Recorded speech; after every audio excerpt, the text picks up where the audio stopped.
Yo.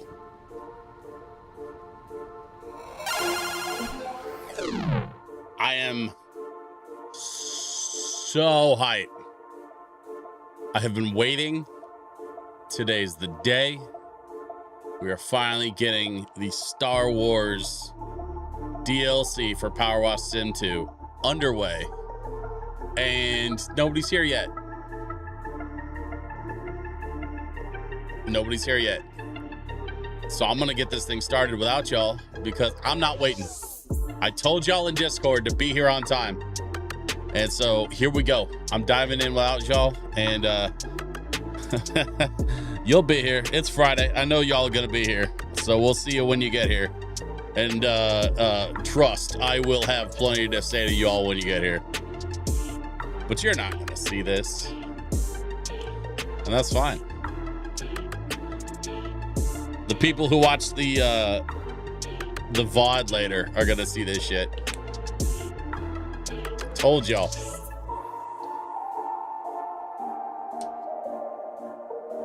So let me just put this little bottle of water together. Because we going in tonight. Oh, we are going in tonight. One of my favorite games of all time. Not just like favorite cozy game, like straight up one of my favorite games of all time. I love Powerwash Sim. And we got Star Wars DLC for Powerwash Sim. This is happening.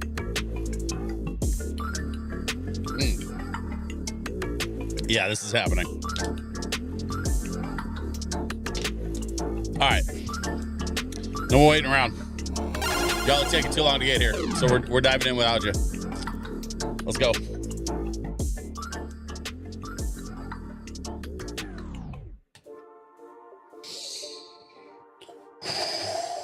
I've been waiting and waiting and waiting. Oh my God.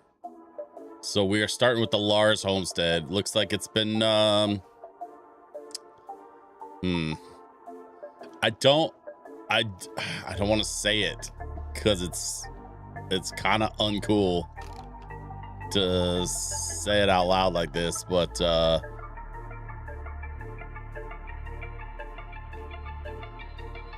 wait, hold up. Light duty, professional duty. We want the pro duty. Yeah. Yeah, we want the professional duty for sure.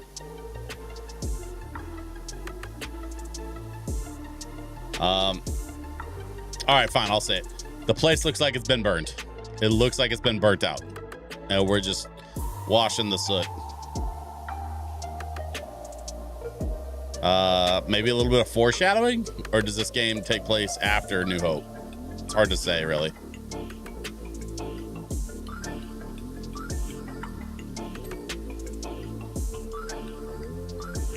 I don't know anything about like the lore that they built into this DLC.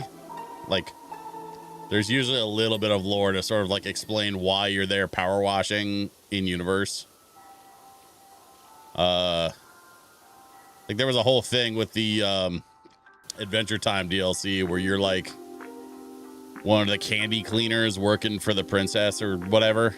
I don't know. They did a whole thing about it, but that's all right.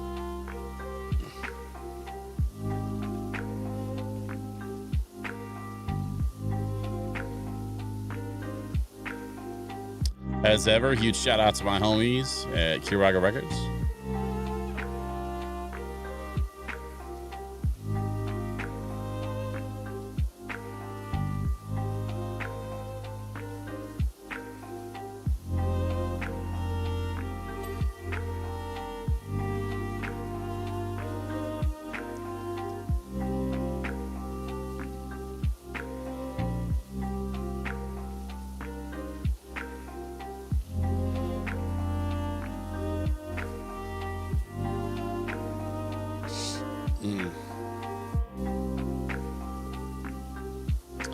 I have never played Nier Automata. I feel like I need to after hearing this soundtrack so many times on like through the lo-fi stuff. I really don't know anything about the game.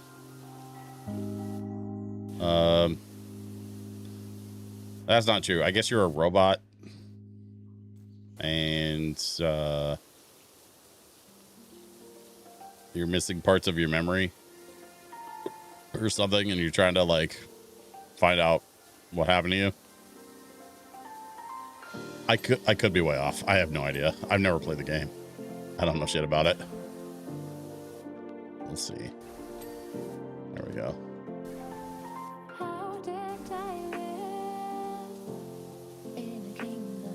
The Kingdom Hearts collection is another set of games I really need to get my hands on.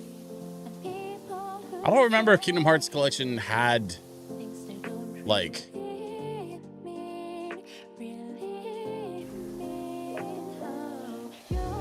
I'm sure it had a physical release.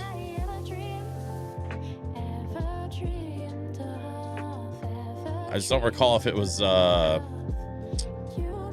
like physically released on the Switch, or if it was like a limited run kind of thing where like they're super sold out and I'll never be able to buy one for less than $1,000 or whatever. I don't know.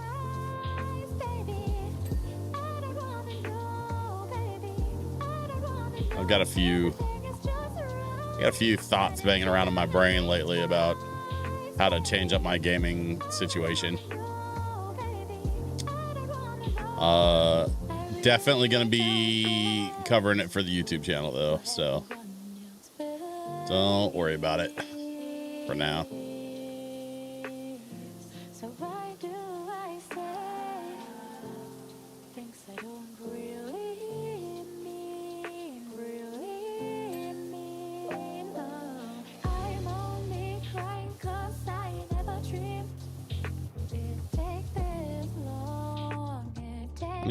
Is there a ladder around here?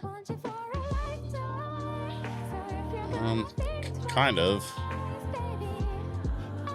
Oh, yeah. All right. There's some equipment.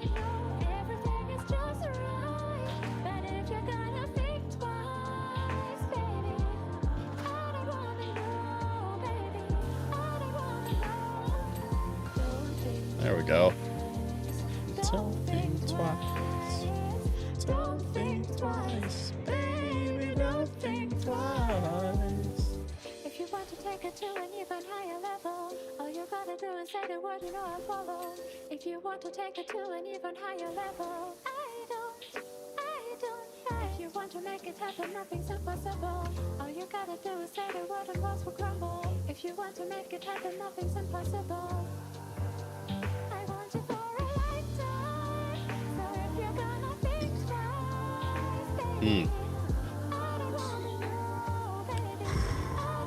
I'm looking forward to some of the later levels. I know at one point you get to wash some of the fighters. You get to wash. I think at some point you get to wash an AT-AT. That's friggin' rad. Like I'm on board for all this. So.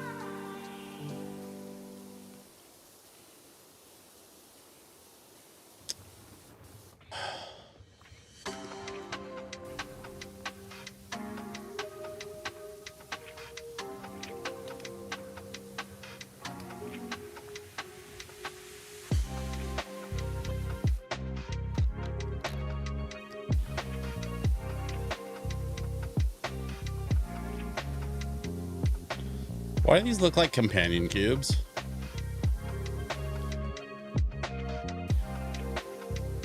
Are these like a real thing from the original Star Wars set, or is this just something they threw in here because it looks like it could be in universe?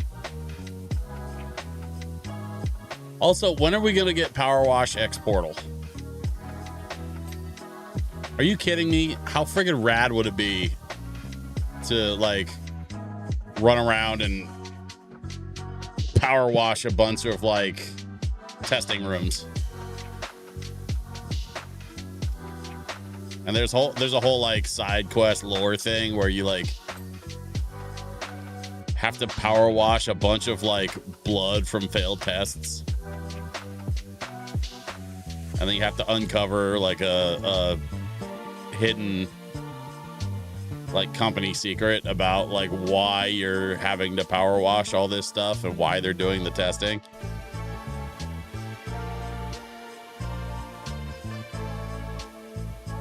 Valve could do one of the greatest things in history and make the whole thing like lore accurate.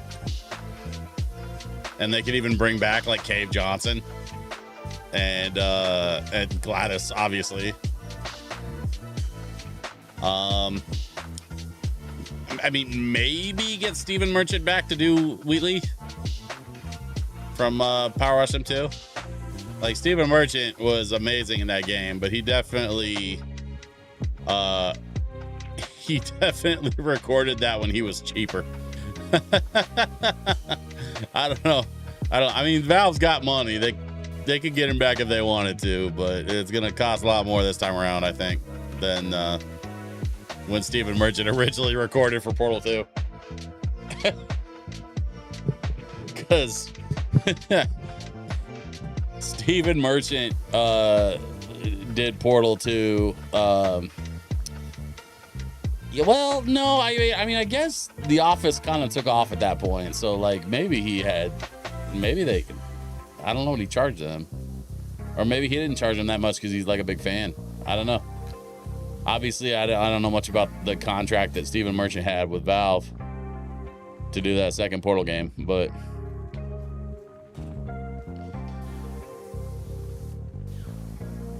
what's the old phrase? Yesterday's price is not today's price.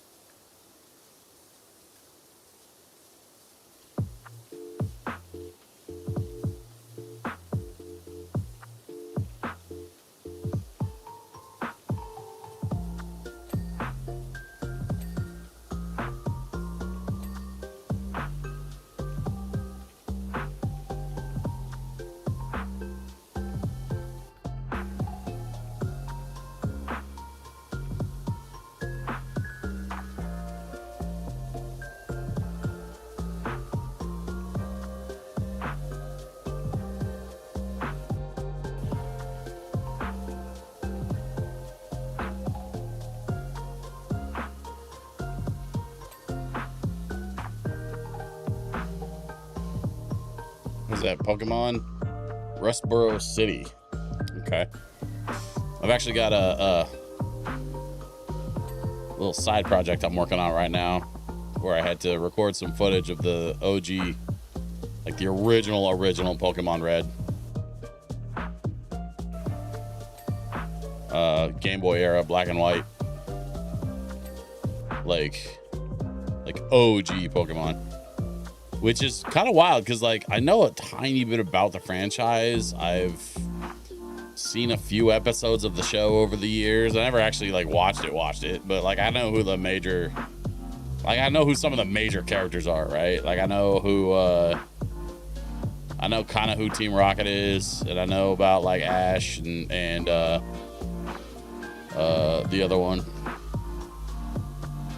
There's another one. There's Ash and then there's another one. And then they have their little Pokemons that they train and fight with and whatnot. So, like, I've got the broad strokes on the Pokemon stuff. Even though I was just never a Pokemon guy. Like, I just never really watched it or played it growing up, you know? So it was a little bit wild to, like, go back to OG Game Boy Pokemon and kind of, like, experience that. And just see, like, where that stuff came from. And also, frankly, to appreciate what they were doing on the Game Boy back then. Because, like, you've got parallax shots. You've got some, like, visual storytelling stuff happening in those Pokemon games that, like, a lot of Game Boy games just skipped over. So it really was kind of a master class in Game Boy game development. I can see how, like, folks who were deep in the Game Boy ecosystem were, like, big fans of Pokemon, because as Game Boy games go, like, just never mind Pokemon being the phenomenon that it is, and the you know, the card game success and the TV success and all that, the franchise films and whatnot. Like, set all that aside for a second. Just as Game Boy games go, Pokemon was pretty dope. That was kind of my takeaway from revisiting Pokemon Red the last couple of days. It was a really, really well made, really well put together game, and if I was a kid playing on a Game Boy back then, I'd be super stoked to play a game like Pokemon, where it had, like, I don't know, like video, like visual elements, like parallax shots, and the way that they would cut the different scenes together, and the way they would mix, like, cutaway scenes with, like, in-game text interactions. It all felt very Earthbound, which I thought was kind of interesting. I was not prepared for that. I'm such a big fan of Earthbound after playing it last year, or was it 2 years ago? Somewhat recently, in the last couple of years, I played Earthbound for the very first time. I had never played it before, and I really enjoyed it. I liked it a lot. It was weird. It was fun. The music was super catchy. The characters were very, like, lovable. Like, just a great time. So, what I was not prepared for was diving into the very first ever Pokemon game and just seeing how much it reminded me of Earthbound, which I think, if I recall correctly, was kind of like, it was produced around the same time. I wouldn't be surprised if it involved some of the same people, frankly, because, like, that's how much it reminded me of Earthbound. But I know that, like, Japanese RPGs, especially, like, still to this day, but especially of the era, had a very unique and particular style. And I think both Pokemon Red and Earthbound fall under that sort of, like, broader umbrella category of, like, Japanese RPGs of the early 90s, and how they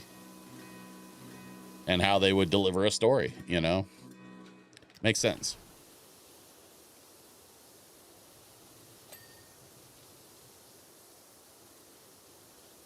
If by some miracle chance you're watching this on VOD, would you please do me a favor and either jump into my Discord, or, like, leave a comment, or honestly, even just, like, shoot me an email. Switch, djswitchpdx@gmail.com. Like, contact me somehow and let me know that you saw this on the VOD, because we are 20 minutes ish into a stream that I've been so hype about, and not a single person has dropped in yet, and I'm actually getting annoyed with my people, because my people should be seeing this. They should be experiencing this with me, and I'm a little bummed. I'm a little bit bummed, I'll be honest. This is one of those times where I can't be mad at them. Here's the thing, I'm bummed, but I can't be mad at them, because, like, I could have done more to promote and plan and sort of, like, set expectations for this, which I had not done. So, you know what? We're gonna stream our normal time tonight. I usually go. I try to stream minimum 7 to 9, except in very rare cases. Like 2 weeks ago, I think I had something, like, popped up that I needed my attention, and I called the stream a little early, sort of explained myself and apologized, and then, you know, this, like, last week we were right back to it. We had a great time on Wednesday playing Outbound, and I had so many fun people, like, hanging out and just chilling. So I'm a little bit annoyed and bummed that there's no one here right now, but, you know, that happens.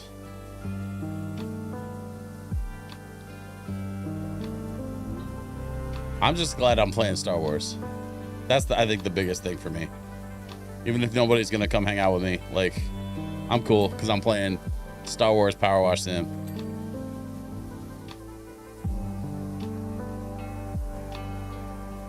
Oh god, this keeps going. We're getting like a whole layout of the Lars homestead up in here. It's kind of amazing.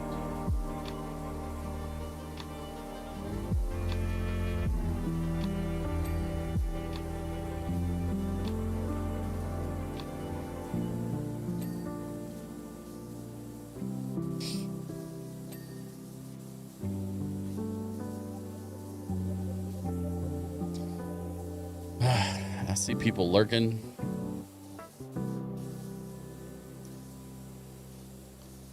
I see people popping in, not even saying hi. Man, I see it all. Like y'all know when you're lurking in here, I can see you, right? Like I just don't call it out of courtesy. Because that's kind of frowned on, you know. You don't want to be calling people out when they're trying to lurk. And that's fine. I respect that. Damn, y'all. Come be Star Wars nerds with me.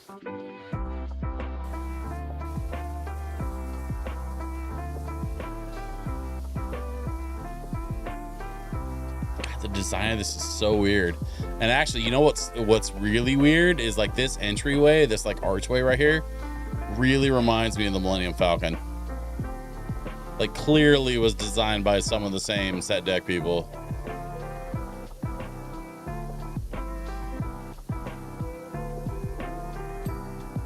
Because in space, everything has funky lines to it, I guess. That's got to be the takeaway here, right?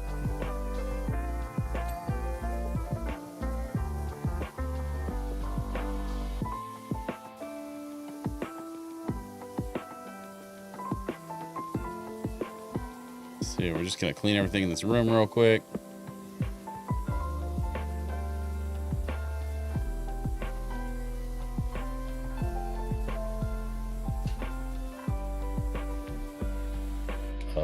Can I get this?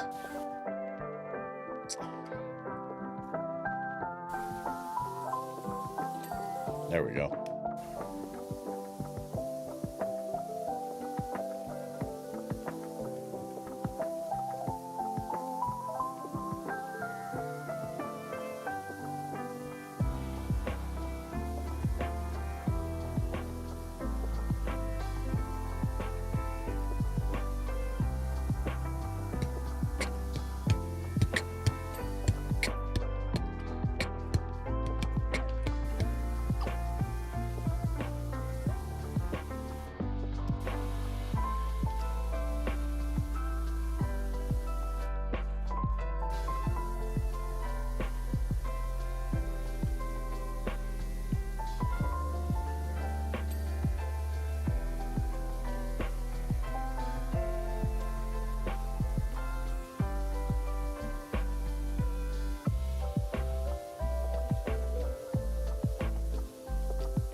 It's like a weird Star Wars coffee maker.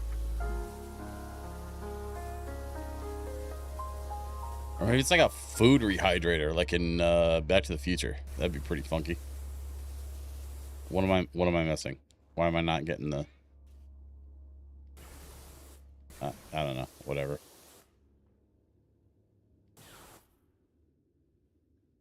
Oh, no. Okay. So all right. Whatever.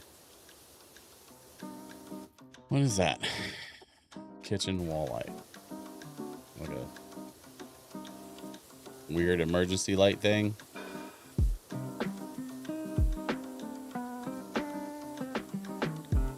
All the blue milk. That's a pretty good touch, actually.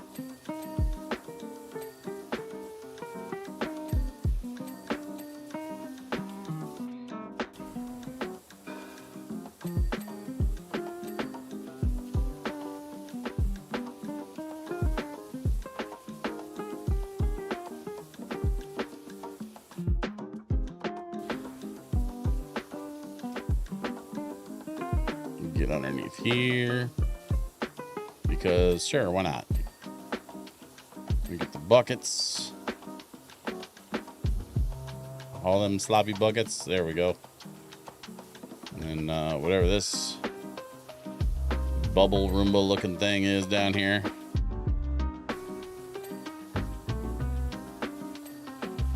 You know what's funny is they basically had Roombas in Star Wars in the 70s.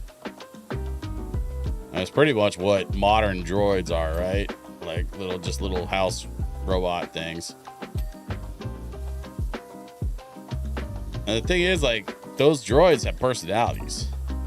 Like, that version of AI, I think people will be fine with. The kind where, you know, they're more like Rosie or Star Wars droids. Even some of the Star Wars droids had, you know, kind of a death streak. Like, you know, IG-11 and shit. Like, you know, there are some dangerous droids in the Star Wars universe, but most of them are just like mouse droids and R2 units that help calculate, you know, hyper jumps and occasionally help you break into a bunker door.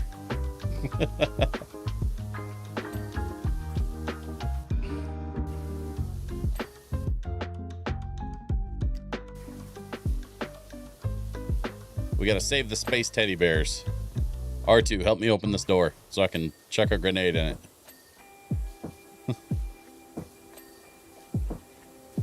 And we can take out the shield generator, protecting the Death Star or whatever.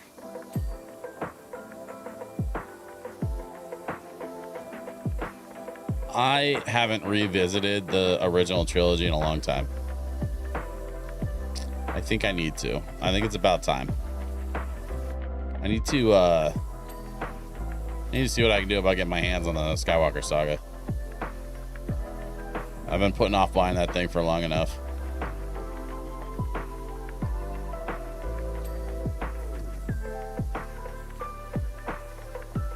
Supposedly they're working on an episode, you know, 10 through 12, so could be interesting to see how that works out. You know, if Disney actually, you know, makes good on their threat and pulls the trigger on the next generation of mainline Star Wars stories.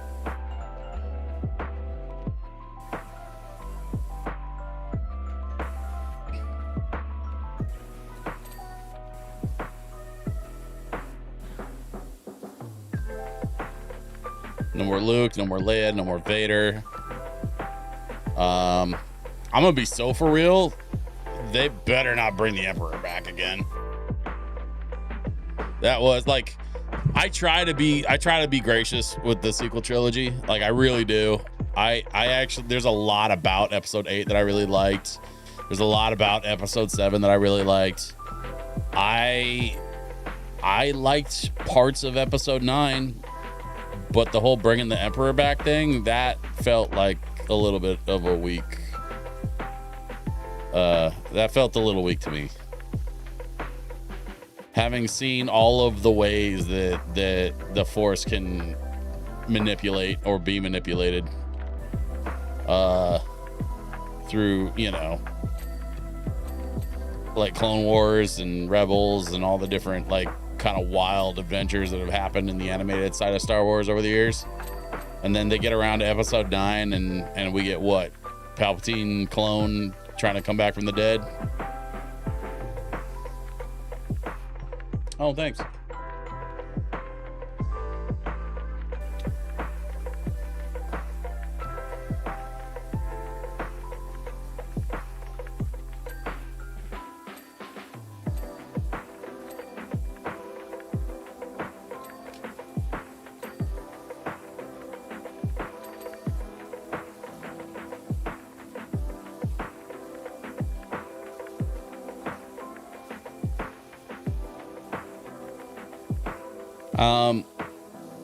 We never did really find out a lot about Snoke, but there's a lot of theories, and there's a lot of stuff that sort of like alludes to Snoke's whole thing. And the reason why I bring that up is if Snoke was supposed to be the indicator of this whole clone project thing, and that's what gave us the ending of episode 9 with Palpatine coming back and whatnot. Like, it feels a little mishandled, frankly.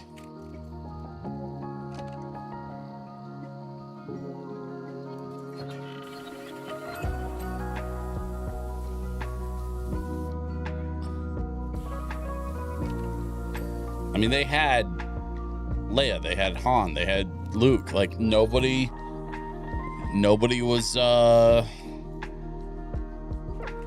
gonna call out like how bad the Emperor was and why him coming back was a bad idea, like back in episode 7.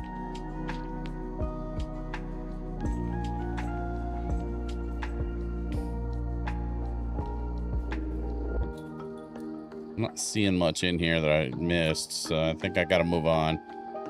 Yeah, okay, so it looks like we got this section cleaned up pretty good. Like we just keep trucking.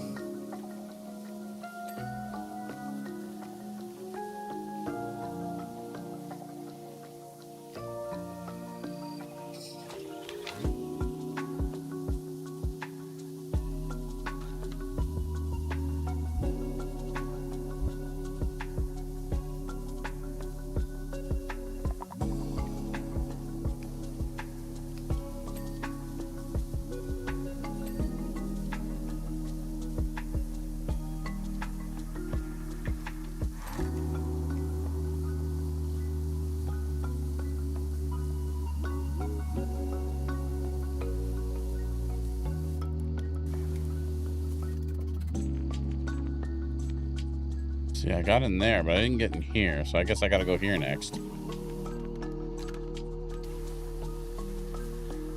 Makes sense to me. See if we can get this door jam sorted.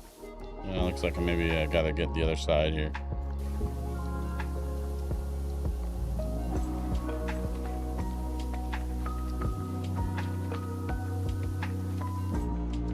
Alright, what am I missing?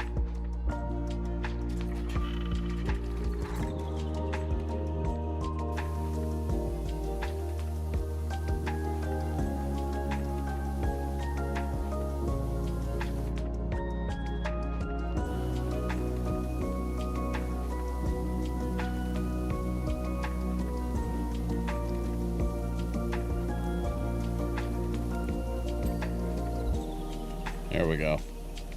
I didn't realize it was all part of the backside of that wall, but all right, whatever. We got it. Get those stairs. There we go.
one of the Facebook groups that I follow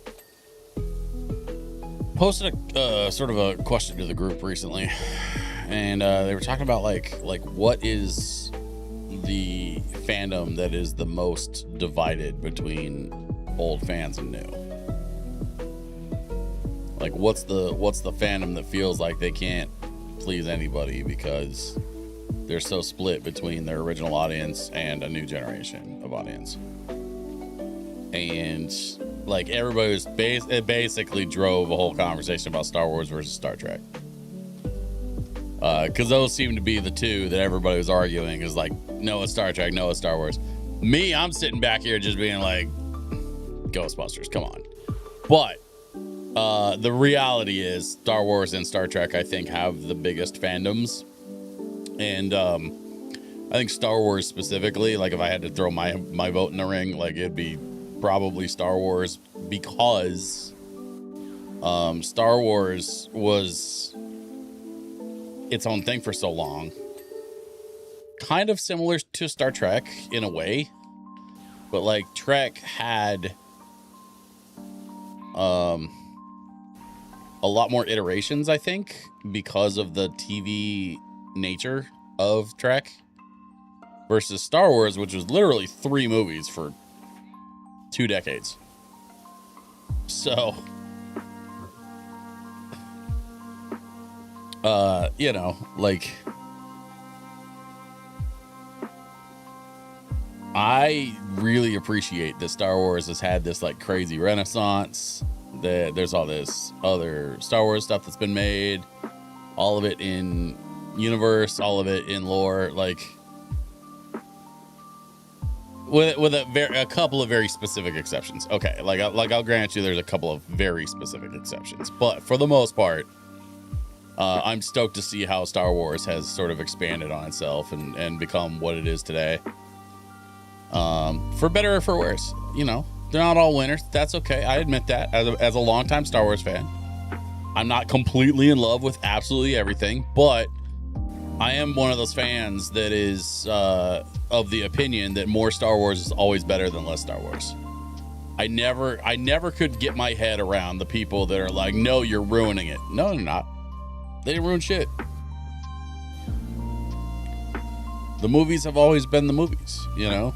So, like, if you're a person that doesn't like the newer movies, the old movies haven't been changed that much. This is probably a bad example, actually, because Lucas did mess with those movies a lot. Jar Jar kind of wrote some stuff. Hey, Pooh Snacks, you're here. Jar Jar. I have a lot of really complicated feelings about Jar Jar. And here's what I will say. I would be more on board with the anti-Jar Jar arguments if the fandom hadn't gone so far out of its way to try and ruin Ahmed Best's life over a character he portrayed that he did not write. And one of my absolute favorite Star Wars Lego sets that I have in my entire collection. I got a pretty sizable Star Wars Lego collection, because it's been one of my absolute favorite hobbies for the last, like, I don't know, 25 years or something.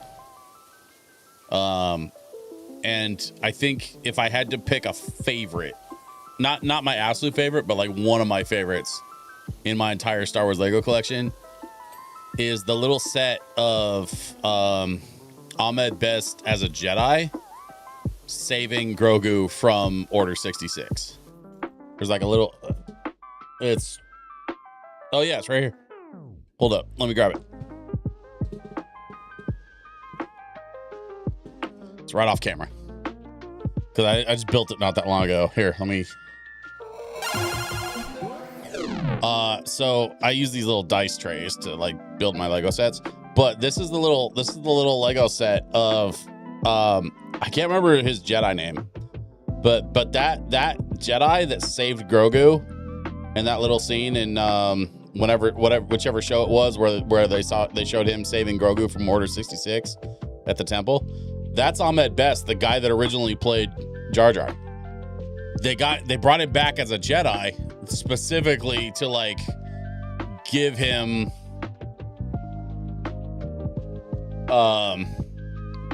his propers, man. Because like, love or hate Jar Jar, he was a big part of a very pivotal era for Star Wars. If those prequel movies hadn't gone off the way they did, we wouldn't have Clone Wars, we wouldn't have Rebels, we wouldn't have Mando, we wouldn't have any of it.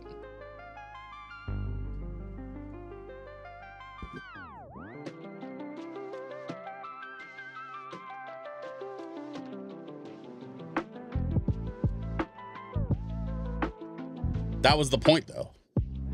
So you're talking about how the Jar Jar character was so over the top, it felt out of place with the tone of the rest, but that was literally the point, was to offset the tone. Because without Jar Jar, you have a movie about trade policy. And I don't know what you were like as a kid, but I was not signing up to go running to the theaters and watch a movie about trade policy. I mean, so Jar Jar got butts in seats. That's really all he was there to do. And there's a lot of people that have valid arguments about, you know, how the character was portrayed kind of racist and the accent was kind of racist, and like there's some problematic stuff there, and I will acknowledge that. I'm not denying any of that. But at the end of the day, like, none of that toxicity was warranted, and I think the over-the-top nature of the toxicity from the fan response, in my opinion, outweighs any argument in his, you know, against him.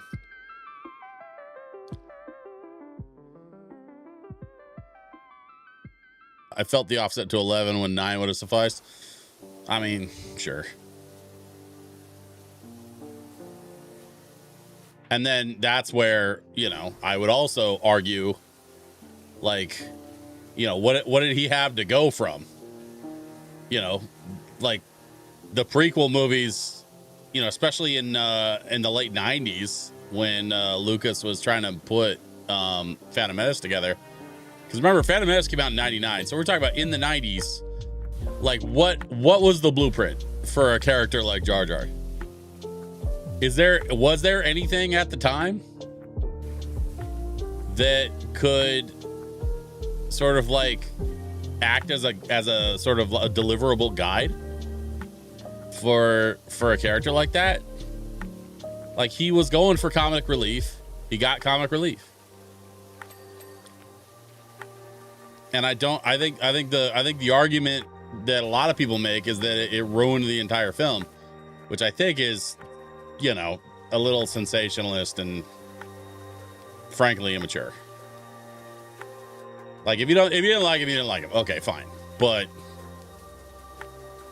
you know, this is at a time when the internet is a baby.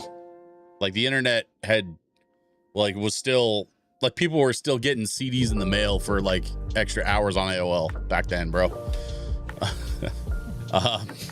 So like, the internet being what it was, we didn't have any kind of like cultural filter to keep people in check. And so when, you know, someone on the internet started shitting on Jar Jar, it just became a meme, you know. That's one of the sort of fascinating things I've been learning about a lot lately.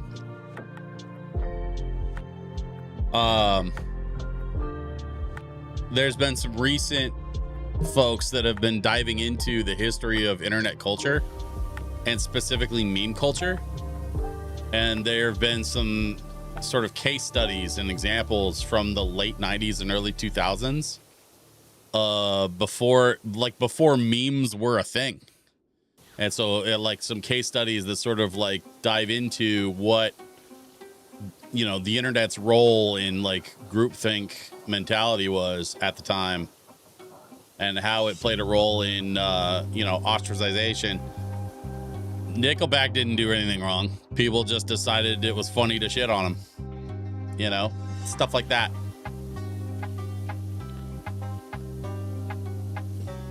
And they became a meme in the 2000s.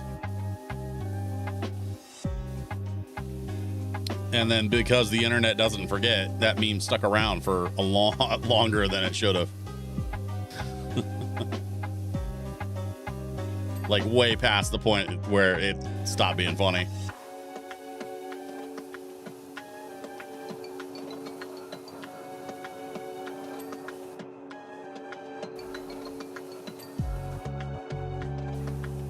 What's the deal with this these boxes? Man, why are they not? Oh, maybe that's why. There we go. We got to get the undersides.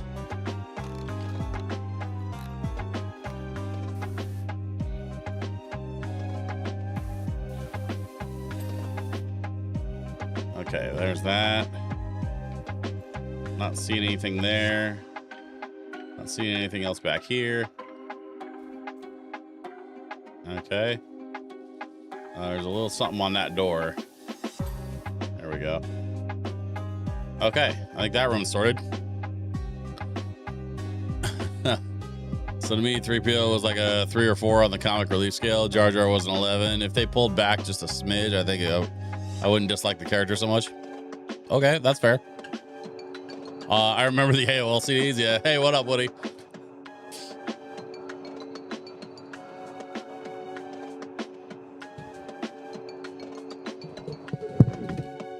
I got handed a couple of Oreos like a few minutes ago.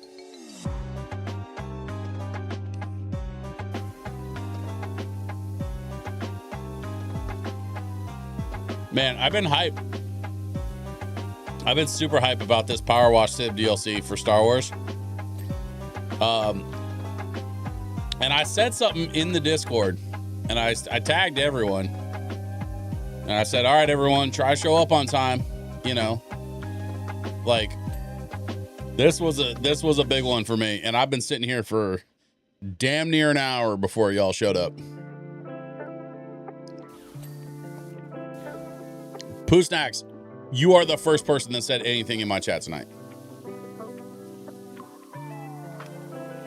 And you just got here, what, 5 minutes ago?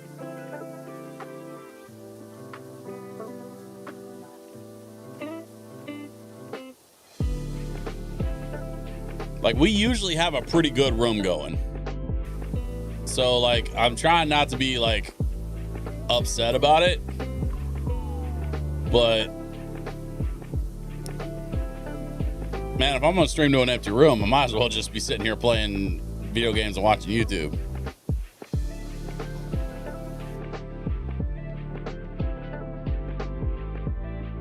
Promise my joins, Buds, I would join them in some Power World, so I got to jump on that. Plus early night, because Ren Fair in the morning. Hey, bro. Have a great time at Ren Fair. Seriously. And make sure you post photos.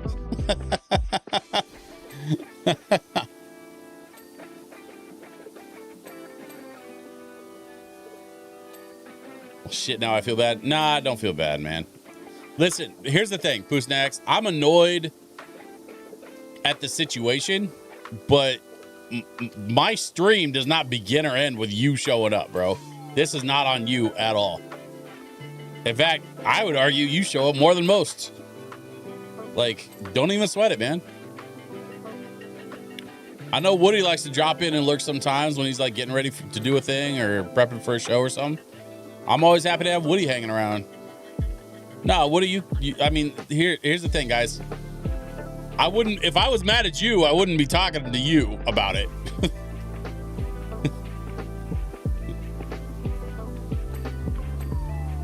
I'm not actually mad at anybody. I'm just, you know, like I wonder sometimes, should I keep streaming or should I just focus on YouTube stuff and trying to build more of a community?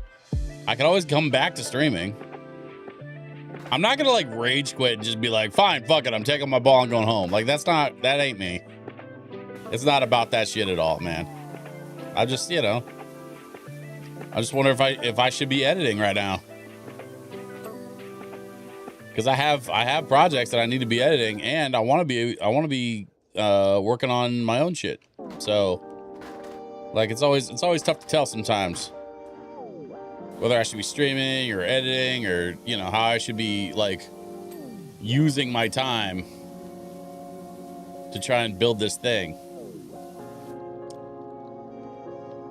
You definitely gotta keep streaming. I need this. I'm actually thinking about starting YouTube again. I want to do POV DJ videos on the gigs I do. I will tell you, Woody, don't do POV. Get a 360 camera. Because a 360 camera is going to give you a lot more control and better shots over the situation. You can like zoom in on your hands and do more like of the like close-up stuff if you want to get like shots of what's going on behind the booth. But POV, I think POV requires a really specific audience, and it's one that I think kind of doesn't like stick around. Like the POV thing, people kind of get tired of it after a while. But if you use a 360 camera to capture your gigs, you'll be able to like zoom in close, kind of like a POV sometimes, but you'll be able to do other stuff with a 360 cam as well, versus like a GoPro mounted. You know what I mean?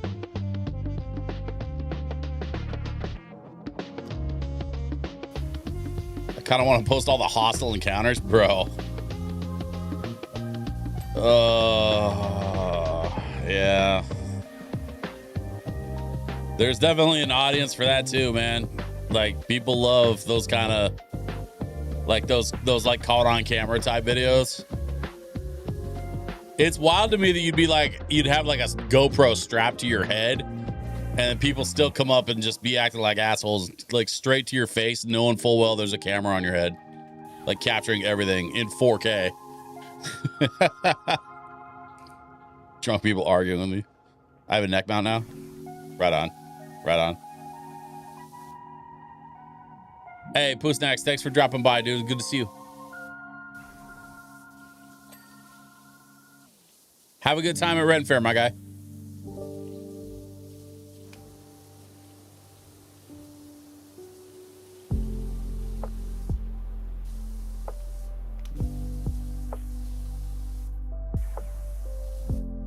I just got to post the content. I have a couple hours on my SD cards.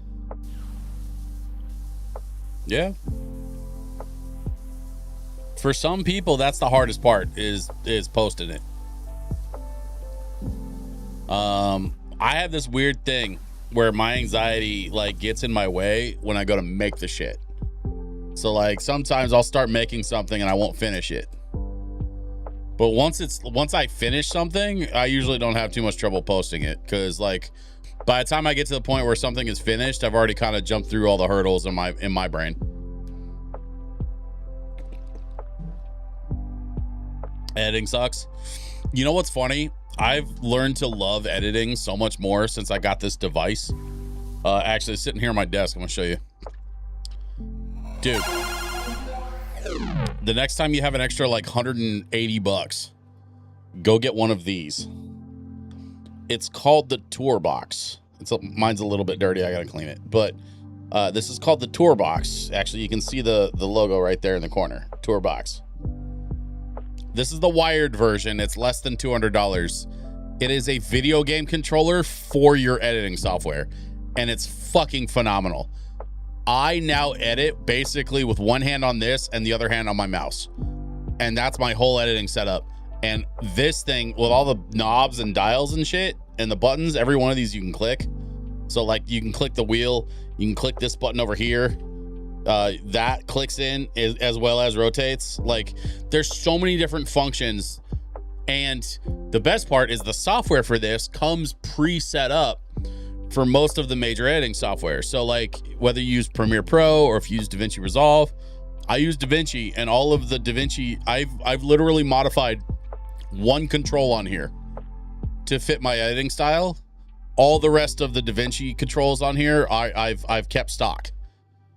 I changed one button, and it turns out that function already had a button dedicated to it, but I changed it to one that was more comfortable for me, which you can do in the software. But go get you a Tour Box, bro. Like you will hate editing so much less. I promise you.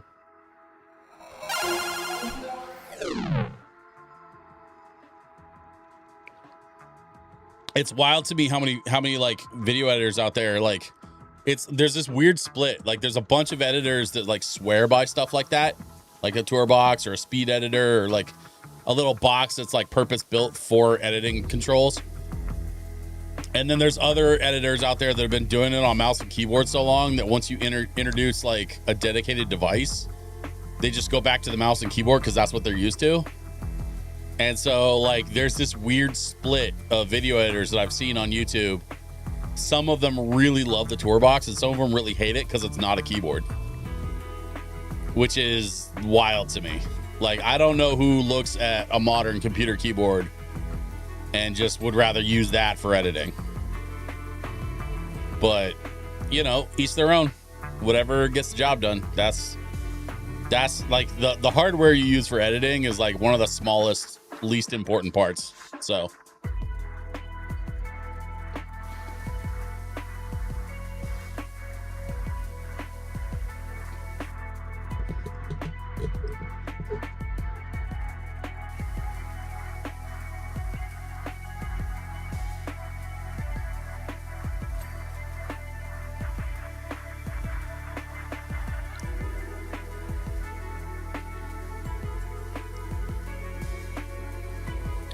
there we go.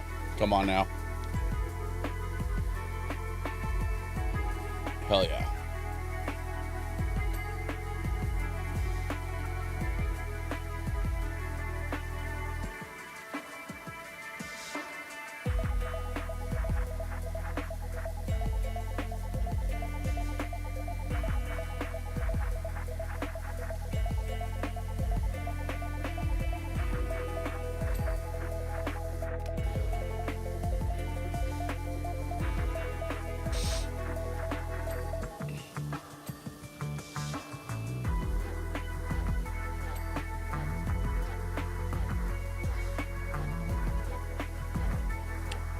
Well, Woody, I appreciate you hanging out tonight, man. It was cool of Pooh Snacks to stop by and at least say hi for a minute before he had to dip out. I've been having pretty good numbers on my streams lately, so this is weird. Like, this feels weird that there's not a lot of folks hanging out tonight. But, oh, just made the switch to DaVinci? Yeah, bro. Get a tour box. It's endgame. I swear to God, between DaVinci and a tour box, I will never go back. It just makes everything better for me. That like editing was such a slog, dude. Like I hated it so much. And then I thought I would try this thing. I had a couple $100, probably from a side gig or something I did. So I picked one up, and holy shit, it just changed everything. All PM because I need something like that bad. Yeah, bro, shoot me a message. I'll get you a link. Or honestly, like, I can get you an affiliate link, but like, or you could just go on Amazon. Like, I don't need to make my $3 off of you, bro. Like, you can just go on Amazon, just search tour box, you'll find it. There's 3 different versions. There's the wired one that I have that's like less than 200. It's like 180, I think. There's the wireless version that's like 250 or something. And then there's the wireless plus that like works with iPads. And that's like 3 or 350. I don't remember how much that one is. It's expensive. The wireless ones are hella expensive, but the wired one is less than $200 and absolutely worth it.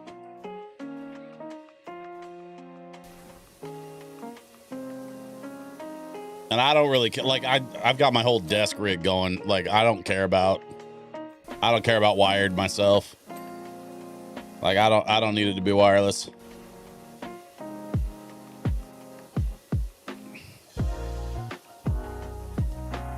So it saved me money and it changed up my game a lot, man. Like a lot.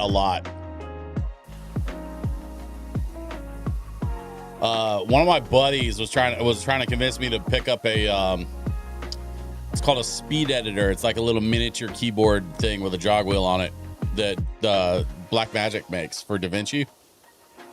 And if you buy the speed editor, it comes with a full license for Resolve Studio. So like you're basically paying $100 for the speed editor and then you're paying the $300 for a license. which is like kind of a good deal. If you're planning on buying the DaVinci license anyway, you might as well get the speed editor for an extra $100. But my situation, I was like looking at it and I was about ready to pull the trigger, and I even had like the money set aside and everything. Like I convinced my wife to be on board with it. Like she gave me the okay, like everything was ready to go. And then they jacked up the price. I don't remember what happened, but something happened where they jacked up the price for a minute on the speed editors. I think the price has come back down since then, but I needed an alternative to the speed editor because I was not like, well, I don't remember what the price was, but I was not going to pay that. And so I found the tour box and just went with the tour box instead. And man, like absolutely worth it. Complete game changer. And I love that the tour box fits perfectly in my hand, so I don't have to move around much. Like it's all just right under my hand, so I don't even have to really do much.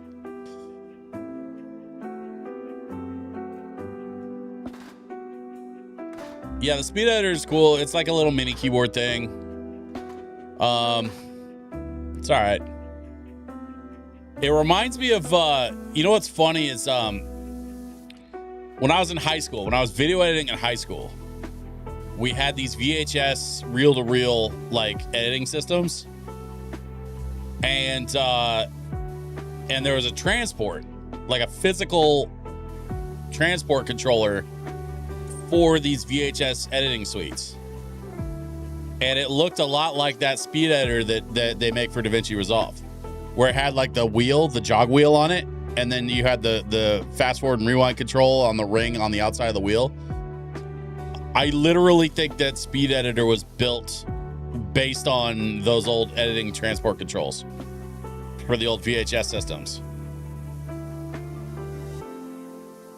Probably because it's a familiar environment for a lot of old head editors that have been doing it a long time. So it's just really funny to me that DaVinci Resolve still has kind of like their speed editor still kind of has echoes of the old VHS days.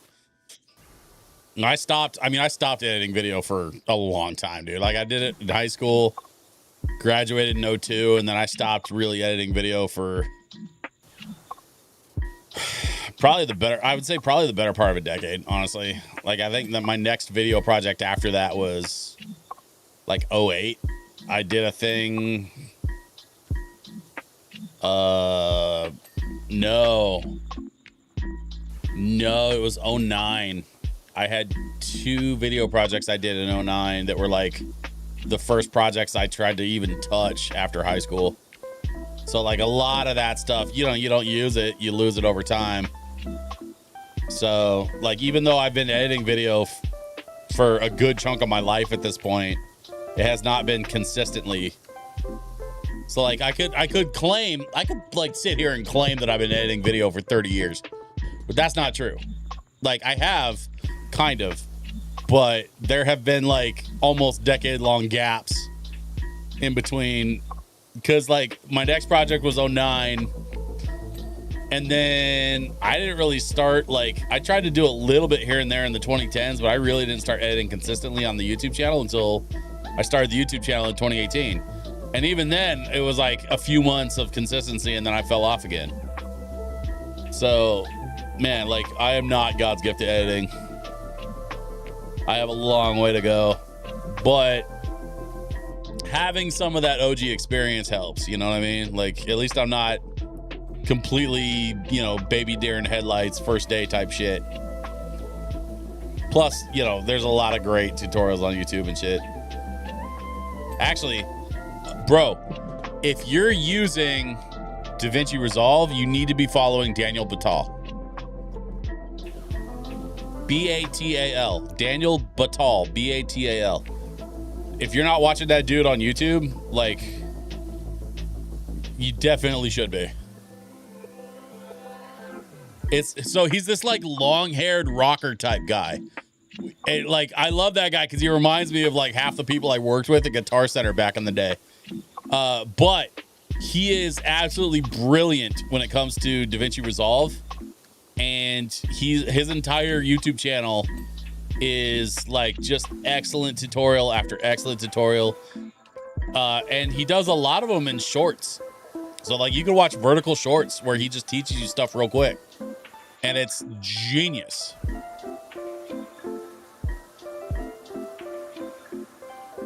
There's some other really good DaVinci Resolve stuff out there. But Daniel Batal, I think, is the one that's like probably the most consistent and the most dedicated specifically to DaVinci. He's kind of like, I hate using this term, but he's kind of the guru when it comes to DaVinci Resolve. And I'm still learning so much from him, dude. I literally, oh God, 3 weeks ago, I was in his comment section. I left him a comment on a video that he had posted that like solved, like I literally was having a problem. And then that dude, like as if he was psychic, that dude posted a video that solved my problem. And so I left a comment talking to him about it. And like we had kind of a little exchange back and forth. It was cool. He was hella nice.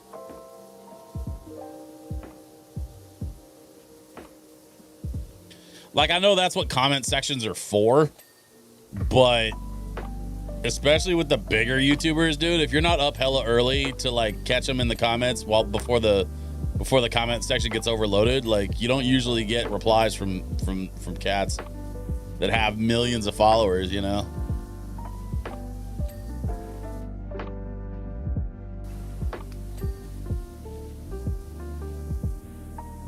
I'm gonna bump the pressure a little bit here, I think, because we gotta get this thing cleaned up. I wasn't expecting to bump into a gonk droid this early in the game. But sure, why not? They got a gonk droid sitting around on the Lars compound. Or sorry, not compound. Homestead. It's the Lars homestead. Owen and Baru Lars. Aunt and uncle to one Lucas J. Skywalker. His name is not Lucas, and he doesn't have a middle name that I know of. So I made all that up.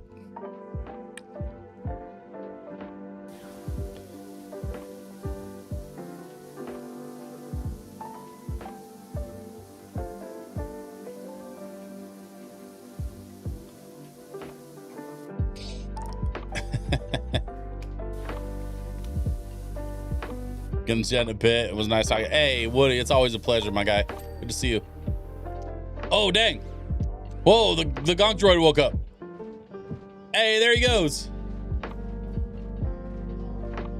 What's he doing?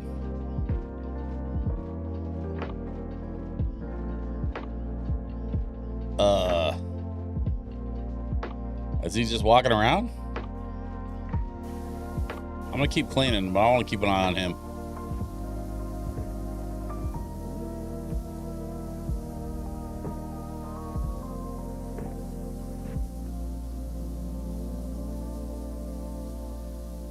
Peace out, man. Good to see you. Thanks again for stopping by. Wait, is the ladder in his way? Oh, the ladder was in his way. Oh, my bad. Here, let me move this other one too. There we go, little guy.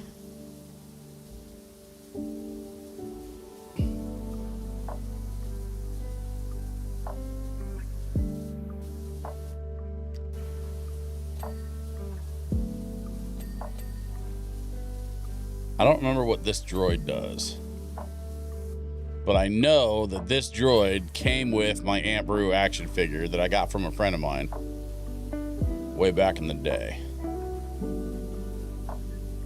It's like I think it's like a cleaning droid or something.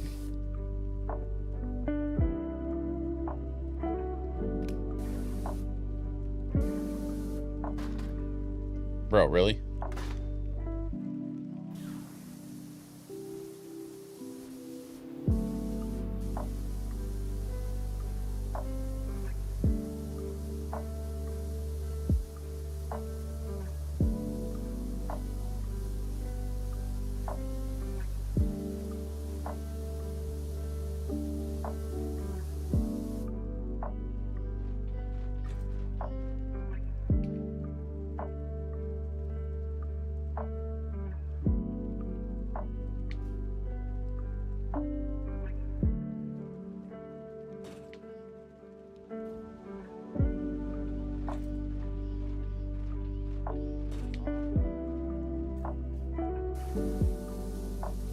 Where's he going? Is he just walking in circles?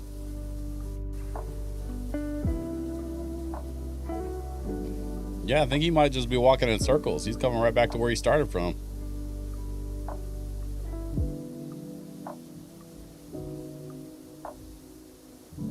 That's kind of funny.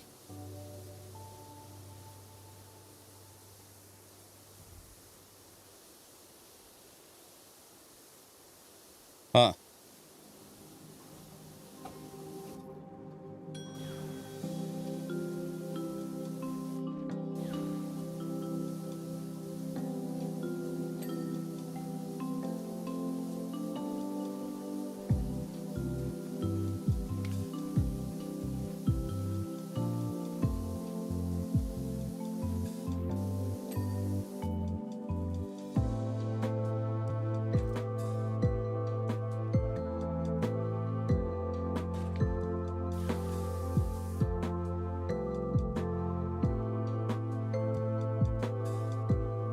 Did I get all the internal rooms? I think I did, actually. Yeah, we got in here, we're good. We got it in there, we're good. In there, and then of course all the way back into the kitchen. Yeah. All right, so I guess we just got to wash off these evaporators. Or sorry, vaporators.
Okay.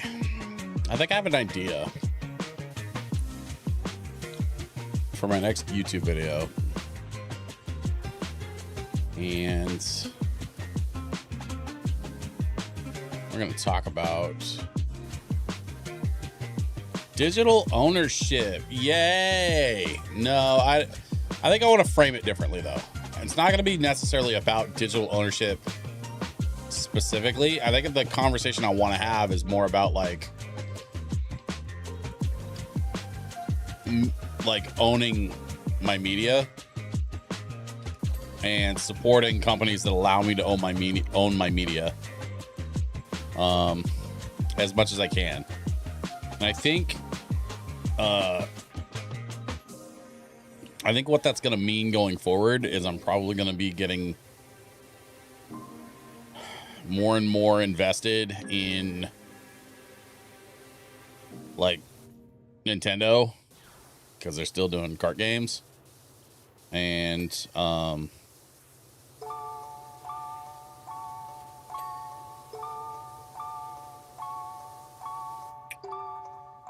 and then I want to start looking into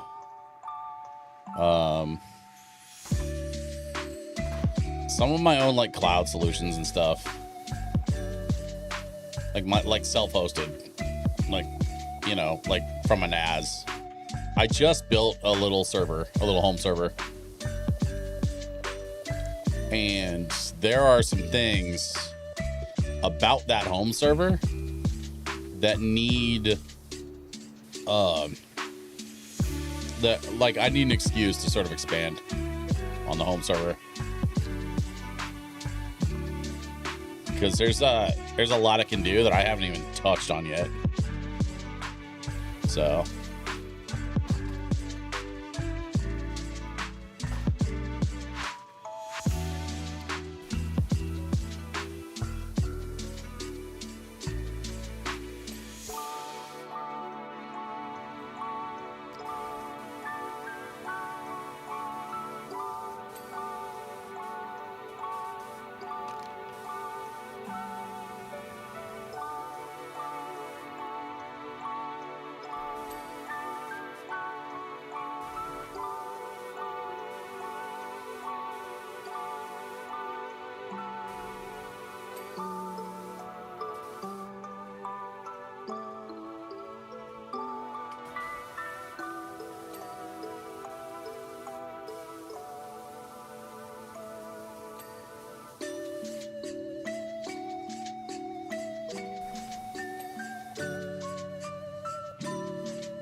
okay.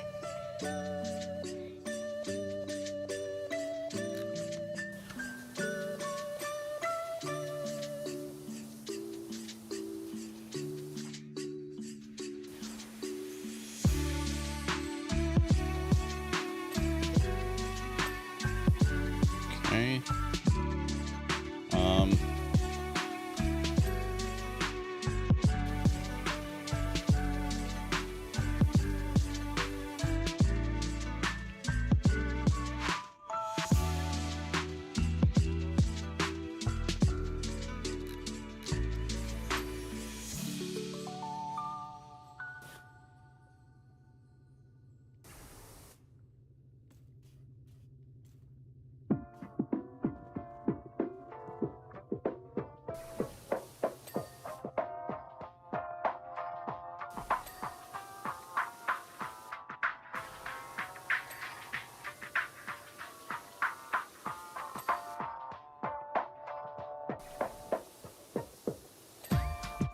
There we go. Let's see, we've got a planter up here. Yeah, this will do.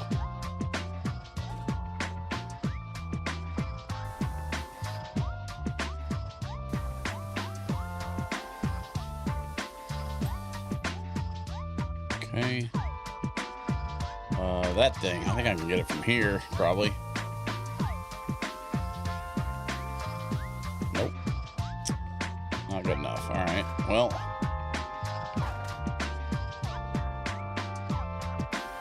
Oh, yeah. There we go. that supposed to be like Lego? Wait, hold up. Those look like Lego pieces. Interesting. Oh, this pipe right here. Looks like the plate, maybe. Yeah. What else we got? Light thing. And then there's one more spot in here. There we go. All right, cool. Oh, that's it for the Lars homestead.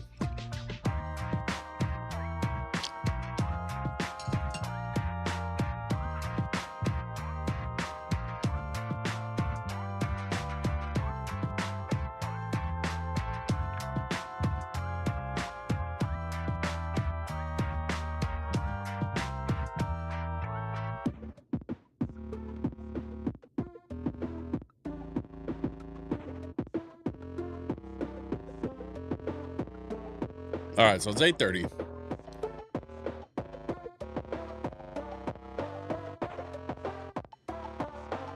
P0W2 worker droid, Powerwash 2. Nice.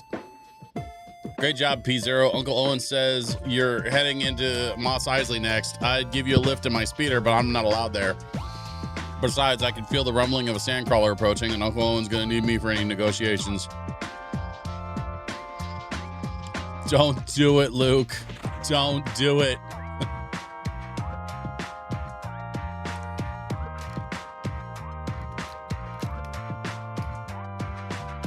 Oh, God. This is the cantina. All right, let's start with the door, I guess.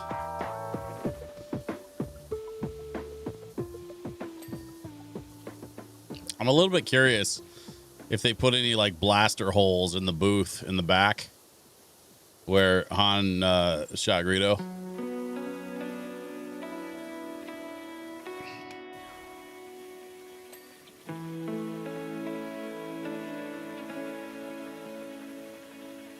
And by the way, I did not say Han shot first.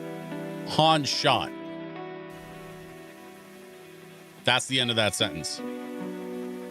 Greedo didn't get a shot off because Han shot him. There was only one blaster fired in the original scene. So any of y'all want to come at me with that Han shot first shit, I will fight you. Because Han did not shoot first. Han was the only one that shot.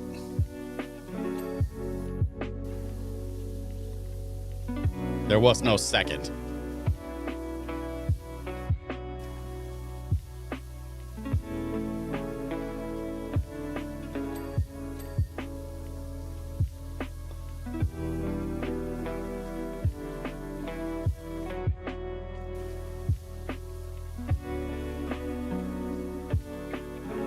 Han was a not good dude that was tied up with not good people. And he had to do what he had to do to save his neck, basically. So, you know, that was kind of the whole point of the character, was that he wasn't a good guy.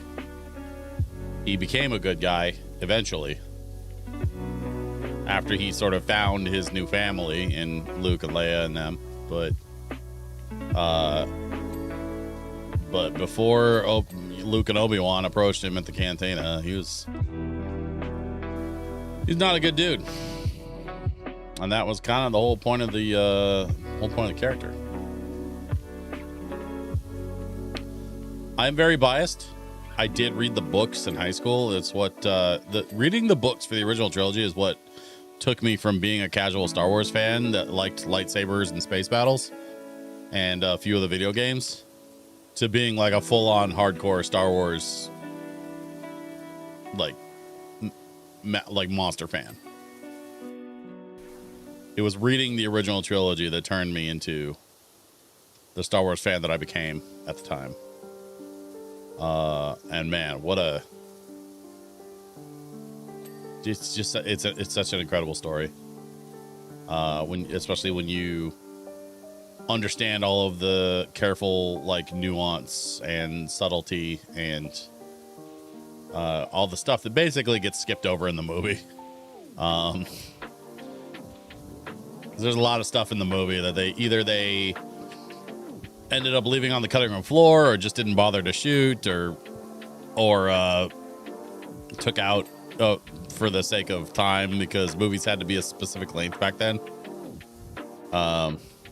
And so, there's a lot of stuff that Lucas wanted to be a part of that story, but it wasn't able to make it a part of the film.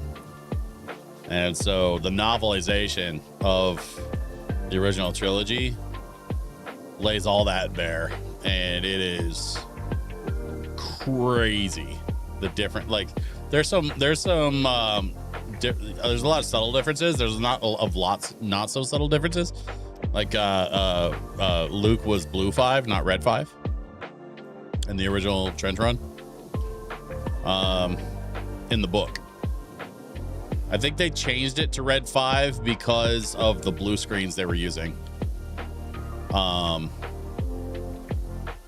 They had to change all of the coloring on the ships and the helmets to red, and so they went with red. They went with Red Squadron instead of Blue Squadron for the X-wings. At least that's my understanding. I could be wrong about like the reason behind the color change. I believe it has something to do with the special effects that they were trying to implement for the film and the limited technology they had in the 70s to be able to accomplish that. So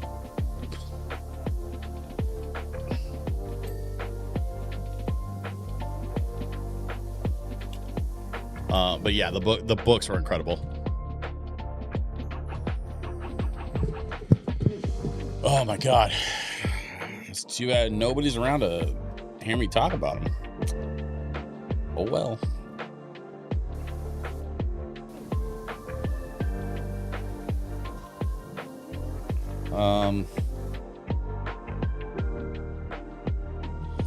So it's 8:30.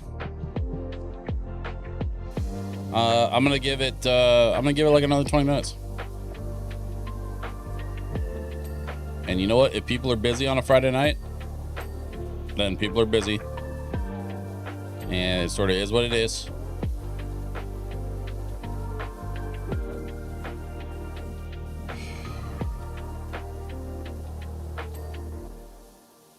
Man, I was super looking forward to this. But, oh well. I am still at least enjoying the game. Like, power washing the cantina, the Mos Eisley cantina, like, holy shit balls. This is cool. That's this little like sitting section back here, kind of club style sitting section. This feels a little bit like a private, like a VIP lounge at a nightclub, which is kind of wild. Get some lights on the walls for no reason at all.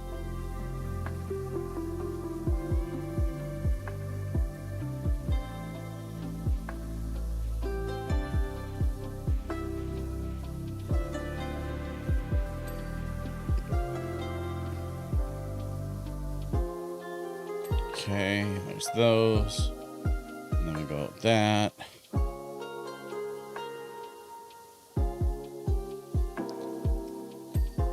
Okay. And we got this bench here. And plus we got some sections of the floor that need to be sorted out. Okay, bench is good. Floor's looking okay. This bench, that one there. And we got one more spot here.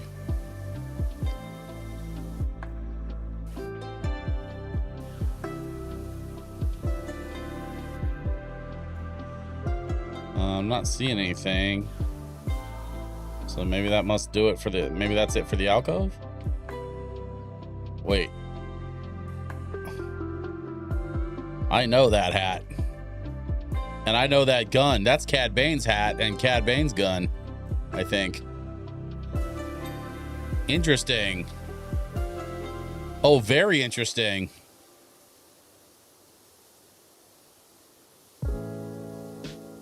So they're touching on a lot of lore in this. We got the Lars homestead. We've already gotten text messages from Luke Skywalker himself. There's some Sabacc dice, and Cad Bane's hat and gun are just chilling on a table. That's cool.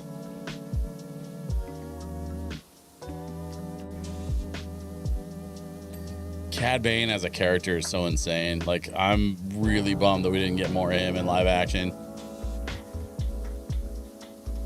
I mean, never say never. We might still see him pop up or whatever, but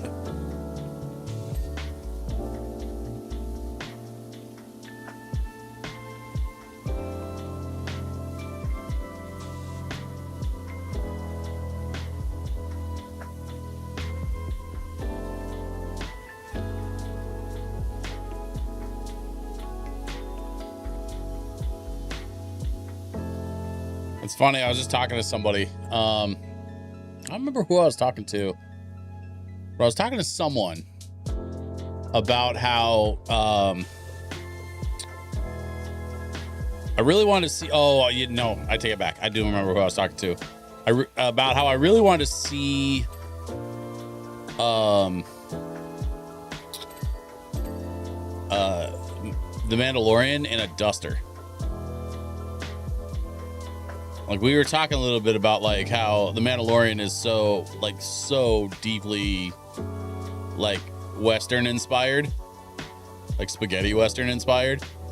You know, the whole like white hat, black hat, cowboy showdown type stuff. Like The Mandalorian as a character is very Ronin coded with some heavy Western influence, right? And I mean Western in the sense of like the Western culture, but also Western in the sense of like literally like spaghetti Western movies and shit, like Yeehaw Cowboys and you know, OK Corral showdown type stuff, right? So my buddy and I were talking about how like we really wanted to see Mandalorian in a duster. Like, I know. And like I literally said to him, like, I know that capes are a thing for Mandalorians, like it's part of their armor set and part of their like the stuff they wear pretty regularly. Like, there are several Mandalorians that canonically wear capes, but instead of a cape, I really wanted to see Din Djarin in a brown duster, just full on Wyatt Earp. You know what I mean? And I'm a little bummed we never really got to see that. Hopefully the movie did well enough that we're gonna see more Mandalorian. I don't know. Maybe as a series, maybe they got something else planned. The Mandalorian movie was fascinating from a storytelling perspective, because, and I don't think this is a spoiler. I would not classify this as a spoiler. The movie felt like 2 long episodes of the show just shoved together. Like, there's a clear midpoint in the movie where it feels like it would be the end of an episode and then the start of a new episode that continues on the story. Like, it's all one story, but it felt like it was, you could just split that sucker in half, no problem, and into a couple of episodes. So like, I'm a little curious. They said they were going to expand some things and kind of change it for when they release it digitally, and I'm curious to see what they add to it or what they change when they eventually do release the Mandalorian and Grogu on digital, because they said ahead of time they were gonna tweak some stuff. So I don't know. I don't even know what that means, but I'm pretty curious to find out now that I've seen it. You know what I mean?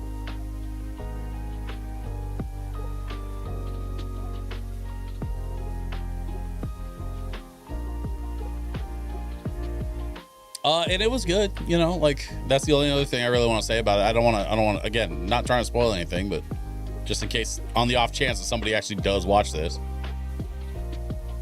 But it was good. I liked it. It was not God's gift to Star Wars, but I didn't have any major complaints either. Like it was fine. It was fun. It was a fun watch. Great characters.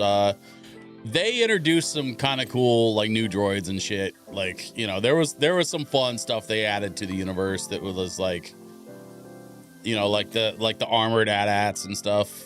The some of the new droids, like they've got like in the trailer, we see a like an ATV snow version of the mouse droid. It's got bigger wheels on it and shit. Actually kind of looks like the remote trap vehicle from Ghostbusters Afterlife, which is kind of crazy also. The snow mouse droid reminded me of the RTV, but yeah, you know, just it's kind of some fun additions to the universe and some fun new droid designs and shit. Some new ship designs they introduced. Plus they brought back a OG ship design from the Mandalorian universe, which I was super hyped about. It's good to see Mando back in his original ship. Again, that's in the trailer, so like you can't get mad at me for that one.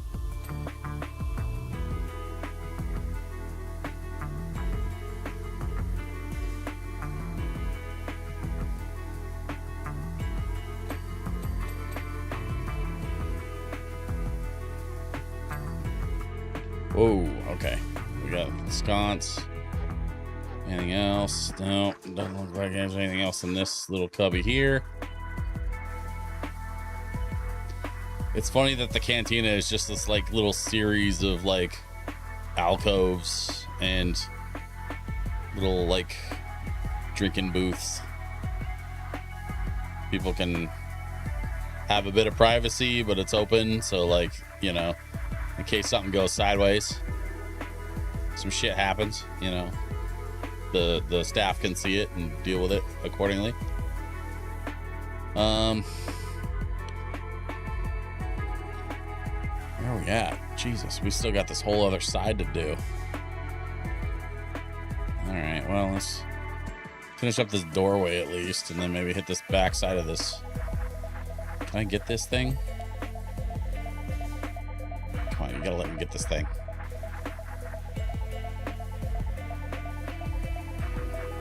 Come on, dude. Really? All right, whatever.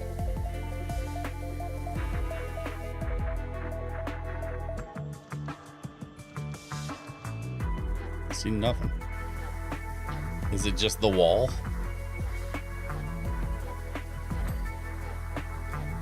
We got panels underneath the cantina. All right. Hit these panels. Easy enough.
Can I not get back there?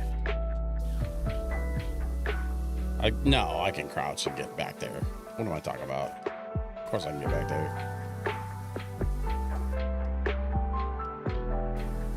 It's gonna get tight and weird, but I can do this.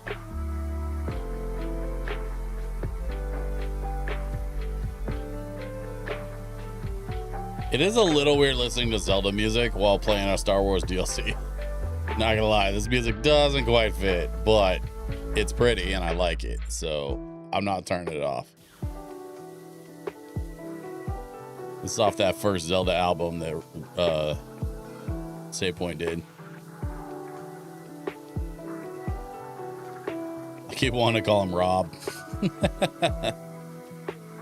But he technically, the reason for the Save Point name is because he's like splitting his identity for the lo-fi stuff that he makes versus the high energy EDM stuff he makes, because that's the funny part. He makes both.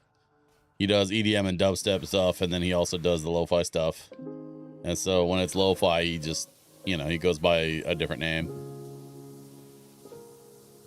But we've had whole this is very public information. Like, we've had whole conversations about this literally on my YouTube channel, on my old podcast and shit. Like, so this is not hidden information. It's just, not widely spread, but not classified.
I'm gonna go back around and clean all these like drink dispenser things, but I'm trying to get this section in the middle.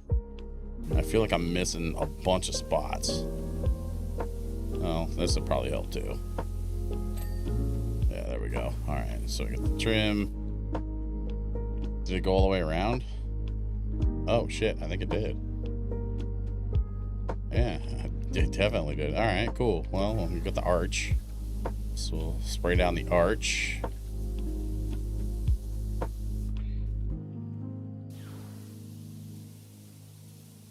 Some of that new lo-fi Pokemon. The big suite of Pokemon music that they released, last month to celebrate the anniversary of Pokemon this year. And they are working on a physical release series for all of that stuff, but there's like 50 tracks in that collection, so the physicals are going to take a minute. They're working on it, and they've got some cool ideas for the physicals, but I'm not allowed to talk about that, so all I'm gonna tell y'all is you better be paying attention to Kiraga Records, because they're doing some fun shit over there. Especially when it comes to the lo-fi music.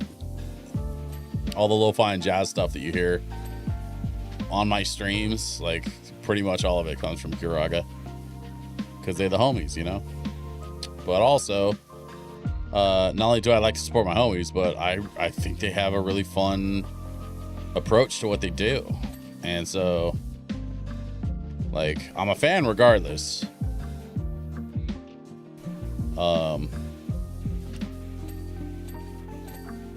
But as much as they've supported me and my stuff that I do, like here in Portland, at cons and like live events, like live lo-fi events. I mean, shit, we got a live lo-fi event coming up next weekend. Oh God, next weekend already? Good Lord. Okay. Well, I better get my stuff together.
Okay.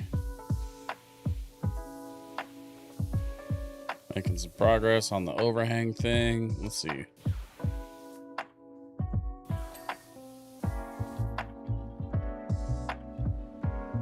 We got some spots up there. Okay, there's the ceiling. And then we've got, let's see that. There we go.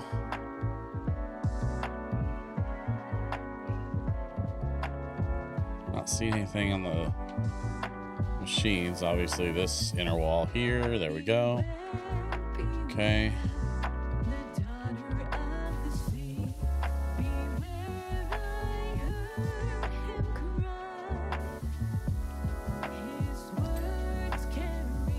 Man, this lo-fi World of Warcraft stuff is so good. I always call out this singer whenever I hear it, because she's like phenomenal, just phenomenal. 5 minutes? We could do 5 minutes. We got 5 minutes left before I close this thing out. You know, I gotta give a thank you to DJ Woods for stopping by. Huge thank you to Poo Snacks for popping in for a minute. Listen, I appreciate you guys, I do. And if you're seeing the VOD, you know, sincerely, thank you for stopping by and saying hi. Because at this point, we're almost 2 hours into the stream, and you're the only two I've seen or heard anything from. And man, that bums me out. So, you know, people get busy. People have lives, jobs, and shit to do. I get it. You know, I'm not mad. I just, here's the thing. It doesn't do anybody any good for me to get mad about it. So I'm not mad about it. What I am wondering, though, is this the best use of my time as a creator? Because I want to be creating. And I gotta admit, lately I've been really into making YouTube videos, trying to learn how to get better, working on my camera work, working on my cinematography, working on my color grading, and definitely working on my editing. I've been working on a lot of editing stuff. So like right now, for example, I kind of mentioned earlier in the stream, I'm working on a side project that involved me having to play a little bit of the OG Pokemon Red for the Game Boy. I mean, I'm not going to talk about what that side project is specifically because it's not really my project. I'm not allowed to like just talk about it outright like that. But what I can say is it is a project that has kept me editing and practicing as an editor, and that's largely why I signed up to do it, is because it's a project that I get to edit and I get to work on my editing skills and put in time with my editor where I get to learn how to solve problems and get to learn how to be a little bit more creative with the way that I deliver videos. And it has massively improved my skill as an editor and the types of stuff that I'm able to deliver from my own channel. So, like, you know, I could be working on that stuff tonight.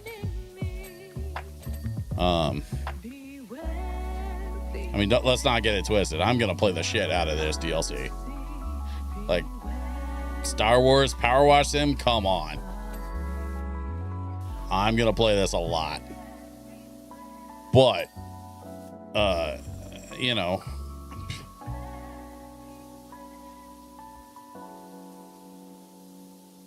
maybe you guys want me to just make YouTube videos and then we can like hang out in Discord and I can just post videos whenever I get them, you know, whenever I make them. Because I want to ramp up. I want to be doing more YouTube videos anyway. Like, that's actually kind of really important to me. Because YouTube is how we're growing. I don't know if y'all have noticed, but I've been growing again on YouTube.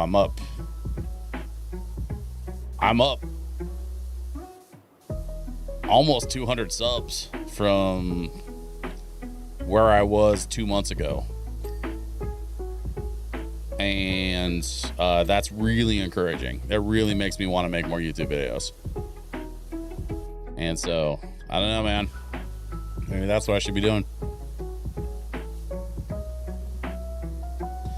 YouTube as a platform, there's been some stuff changing, for sure.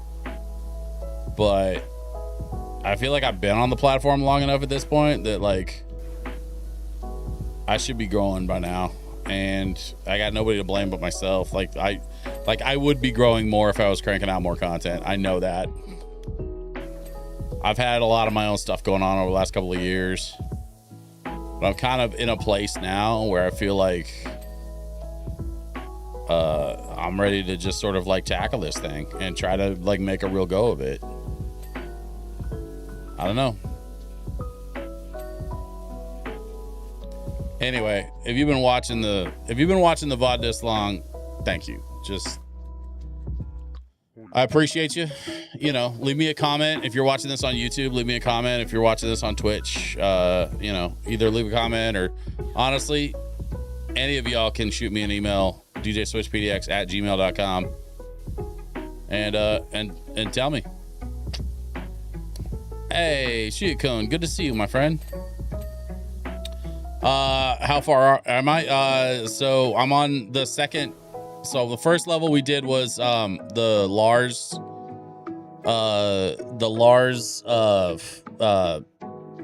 homestead. So like Uncle Owen, Aunt Beru, their home where they raised Luke, like we cleaned that first. And now we're cleaning the cantina. And so I've gotten pretty far. Like, you can see how much I've cleaned. This was all dirt, you know, before. So like I'm getting a fair amount done here in the cantina. I'm just trying to see how far I can get.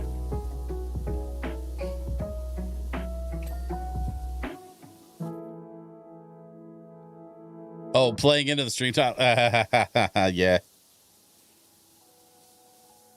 It's far away. Is how far. It says so right in the beginning of the movie.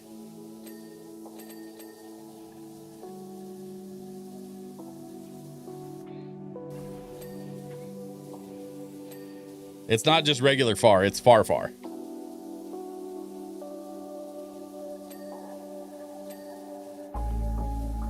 And a galaxy kind of far away. Doesn't have the same ring. I will tell you though, Shikun, it is great to see you, my friend, but probably going to be wrapping up the stream here pretty soon. There just isn't really anybody hanging out tonight. DJ Woods stopped by for like a few minutes. We had a nice conversation. Pooh Snacks popped in for a minute and said hey, and then he bounced because he had something else going on. Plus, he had to get to bed early. So, just came back from the gym. Hey, all good. I personally am kind of in a position to where, like, I'm not mad at anybody for not showing up tonight, but like I'm thinking maybe I should have been working on my YouTube projects instead of streaming tonight.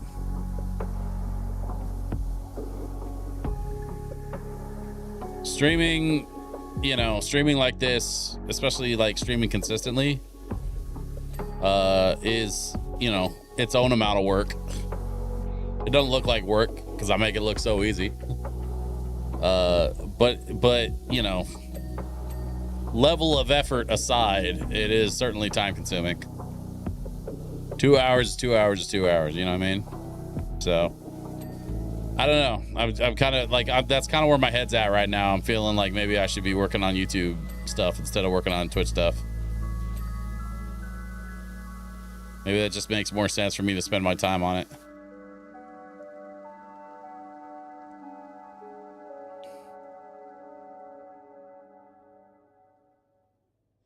Hey, if you need that next relaxed time and just need to stream in lo-fi, then there you go.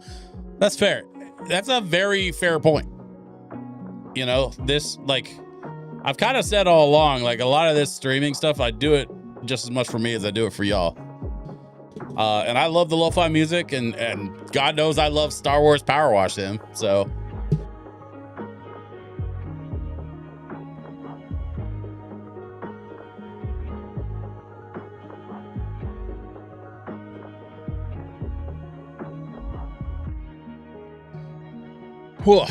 Well, you know what? We're getting pretty close on this cantina. I say we finish out the cantina at least. We'll hang for a little longer.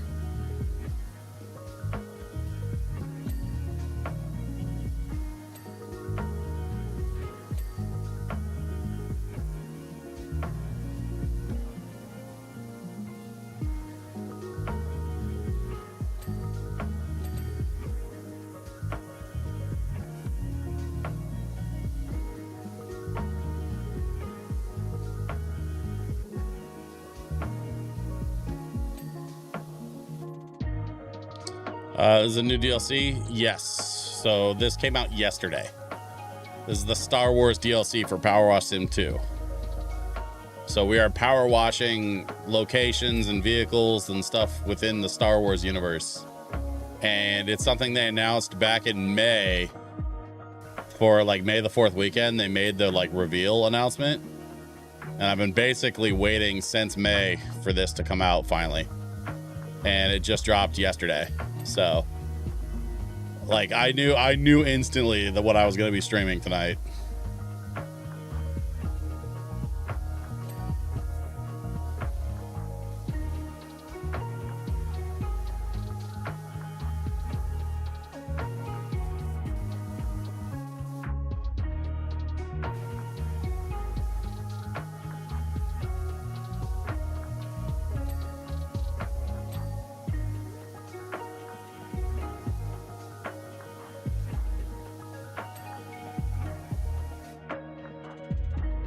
Holy shit, this whole...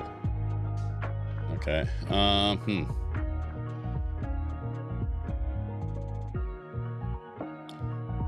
Sweetness, was there one in the original game? No.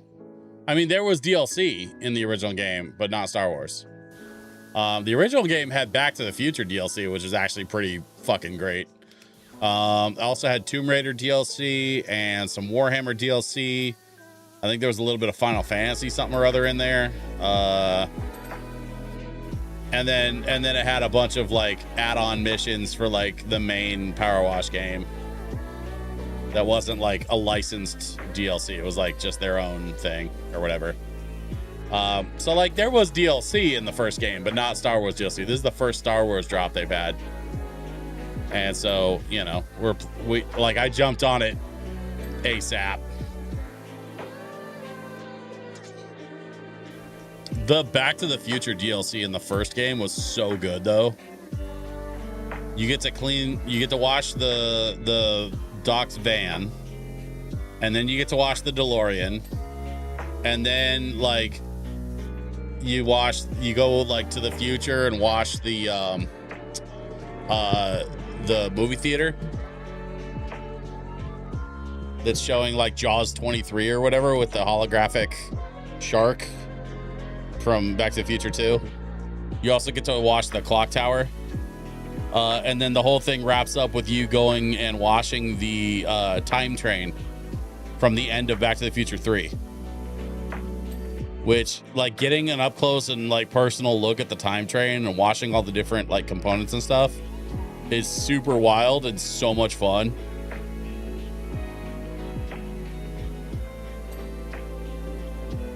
Yeah, it made my nerd heart pretty happy to play the Back to the Future DLC on the first Powerwash game. There we go. All right, so there's that section. What do we got here? We got looks like a bench I missed. Oh, we literally have 2 things left. Okay. So this thing needs to get washed. There we go. And then we have something over here. Oh, looks like I missed something. Oh, the table lamp. Oh, yeah, I missed a spot. Bang. All right. New job is available. I always love watching these replay videos. They're so satisfying.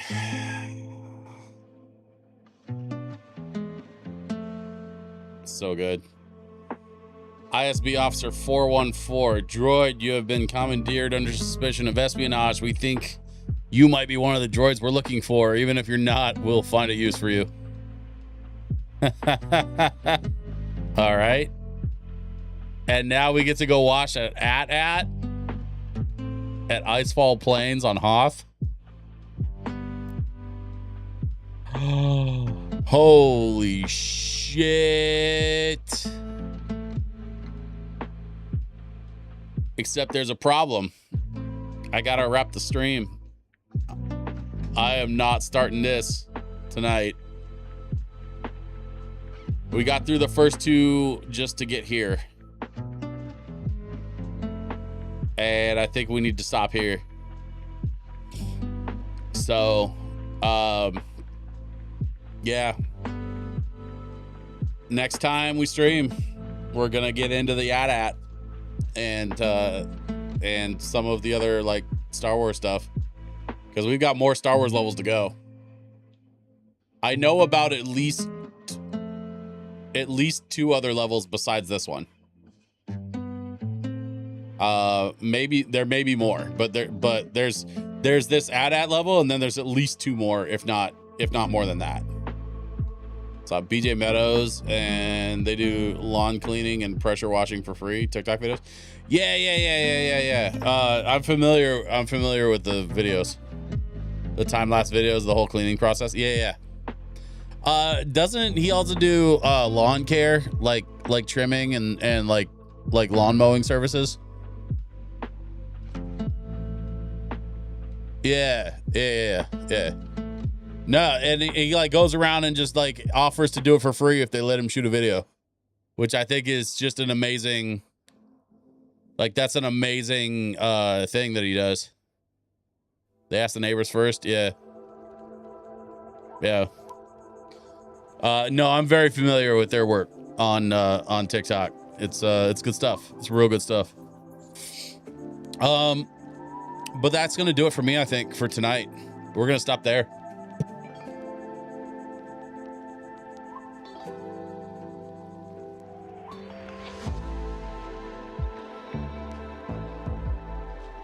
Man, I've been sitting in this chair all week long. Hey, Shuyukun, thank you for stopping by. I appreciate you being here. It's always good to see you, my friend. But that's going to do it for me, y'all.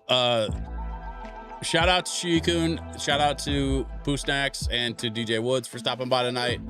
I'm going to try to get as much done as I can on my video stuff this weekend. And you should have some new video content from me on the YouTube channel next week. So make sure that you're watching youtube.com/DJSwitchPDX. And then, of course, as ever, I will plan to be back here Wednesday night at 7 p.m. Pacific time for more streaming. I don't know if we're going to do Powerwash or if we're going to go back to Outbound. I got to think about it. But we've got a whole weekend to think about it. So until then, have a great weekend yourselves. Please stay safe, and I will see you all next week. Bye-bye.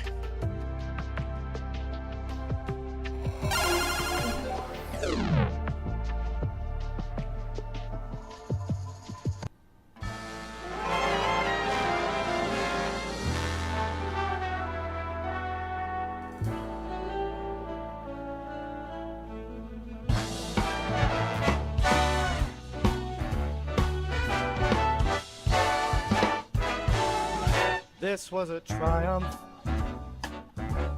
I'm making a note here, huge success. It's hard to overstate my satisfaction. Aperture science. Do what we must because we can. For the good of all of us, except the ones who are dead. But there's no sense crying over every mistake. You just keep on trying till you run out of cake. And the science gets done and you make a neat gun for the people who are still alive.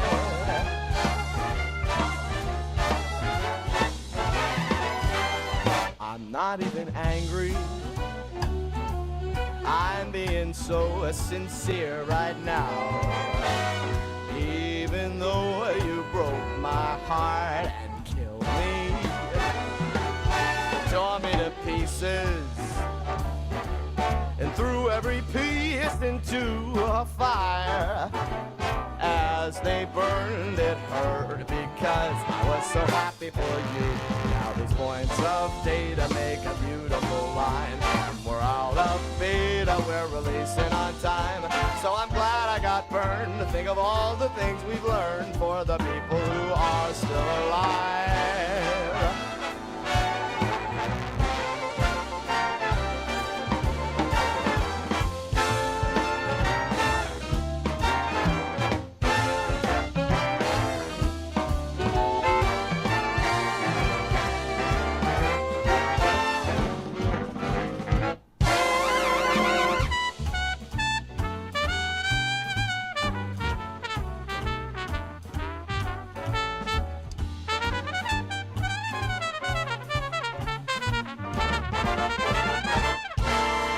Look at me still talking when there's science to do. When I look out there, it makes me glad I'm not you. I've experiments to run, there is research to be done on the people who are still alive. And believe me, I am still alive. And while you're dying, I'll be still alive. I feel fantastic and I'm still alive. And when you're dead, I will be still alive. Still alive. Still alive.